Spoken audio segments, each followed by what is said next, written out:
दोस्तों सलाम नमस्ते ज़िंदाबाद।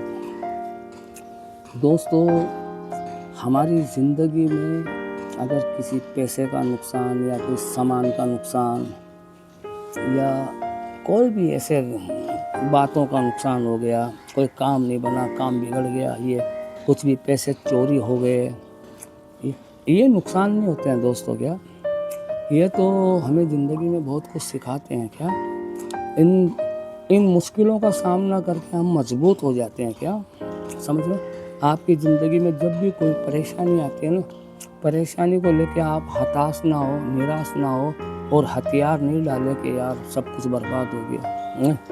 दुनिया में जब तक आप रहोगे आपकी लाइफ में कुछ ना कुछ परेशानियाँ आती रहेगी। परेशान आने का मतलब आप उस तरीके से लो कि हमें कुछ सीखने को मिल रहा, आप और ज़्यादा मजबूत हो जाओगे। समझ लो दोस्तों, नुकसानात किसको बोलते हैं? नुकसानात का मतलब है जैसे आपका कहीं पाँव कट गया क्या, या आपका हाथ कट गया, आँख फूट गई, ये नुकसान होते हैं। क्या बाकी पैसे चोरी हो गए, फला आदमी का लेन देन में कुछ गड़बड़ हो गया, ये चला गया, वो हो गया, ये हो गया, ये कुछ भी नहीं है। ये हालात तो हमें और मजबूत करने के लिए हमारी ज़िंदगी में आते हैं, हमें कुछ और सिखाते हैं।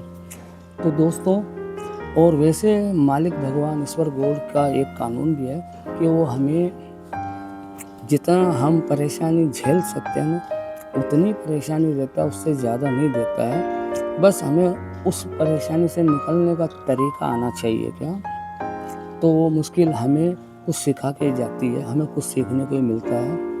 लेकिन नुकसान का मामला जब आता है दोस्तों, तो एक छोटा सा मैं वाक़या आपसे शेयर करता हूँ। जैसे अभी कुछ दिन पहले उम्रा के लिए, हमारे यहाँ बोलते हैं हज करने के लिए गए, उम्रा करने के लिए गए, सऊदी अरब जाते हैं।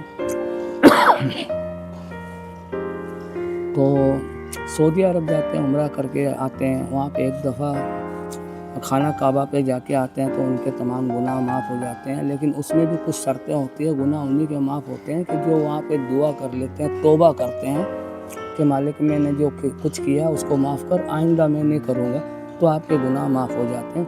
आपने वहाँ तौबा कर ली, आके फिर पहले की तरह ज़िंदगी बसर कर रहे हो, फिर वही गलतियाँ कर रहे हो, तो आपके गुनाह माफ़ नहीं होते हैं। और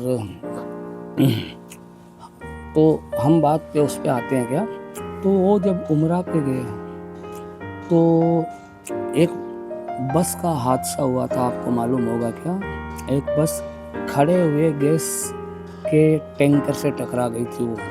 क्या वो टैंकर मुझे पूरा पता नहीं है, गैस का टैंकर था या डीजल का टैंकर था, लेकिन रात के समय में शायद 2-1:30 बजे के टाइम में वो जाके बस या ड्राइवर को शायद फ़ोन देख रहा था या नींद आ गई थी, यानी कुछ ना कुछ हुआ होगा बहाना, लेकिन वो जाके टैंकर से टकराई तो उससे एक धमाका हुआ और बस में आग लग गई। उसमें शायद सारे पैसेंजर जल गए थे जो उम्रा के लिए गए थे। और देखो कितने अच्छे काम के लिए गए हैं। क्या समझ रहे हो ना, कितने अच्छे काम के लिए गए हैं, खुदा को राज़ी करने के लिए, खुदा के दर पे गए हैं। क्या तो वहाँ पे वो एक्सीडेंट हो गया तो उसमें 43 लोग यानी ख़त्म हुए थे, जिसमें सबसे दुख की बात यह थी कि 18 मेंबर एक ही परिवार के थे। शायद उसमें 6 छोटे मोटे करके बच्चे थे और शायद 5-6 बड़े आदमी थे और 4-5 बुज़ुर्ग औरतें थी और 5-6 यानी यंग लड़कियां भी थी। तो इसको बोलते हैं लाइफ में बहुत बड़ा नुकसान। बाकी ज़िंदगी यार उसका मुझे भी बहुत अफसोस हुआ, बहुत दुख हुआ, और मौत भी देखो कैसे हुई। और बस यार क्या बोले, तो इसको बोलते हैं कि बहुत बड़ा नुकसान हो गया। बाकी ज़िंदगी में जितनी भी परेशानी आती है ये हमें सिखाती है, और इसी बहाने से हम जो उस टाइम उम्रा में जो दुनिया से चले गए, खुदा के बंदे थे, खुदा की तरफ लौट गए। अल्लाह की मर्ज़ी होती है, वो अपने बहाने से अपने तरीके से बुला लेता है। क्या और जिसका जितना वक्त है जीने का दुनिया में तब तक ही वो रहता है, उससे एक मिनट भी ज़्यादा उसको दुनिया में रहने का मौका नहीं मिलता है। ये उसका ऊपर वाले का कानून है, फिक्स है। क्या तो ऐसे इनको बोलते हैं नुकसान हो गया, और अल्लाह हम सबको ऐसे नुकसानों से बचा के रखे, पूरी दुनिया को ऐसे नुकसान से बचाए। और चलो दोस्तों, मिलते हैं नेक्स्ट वीडियो में। सलाम नमस्ते ज़िंदाबाद।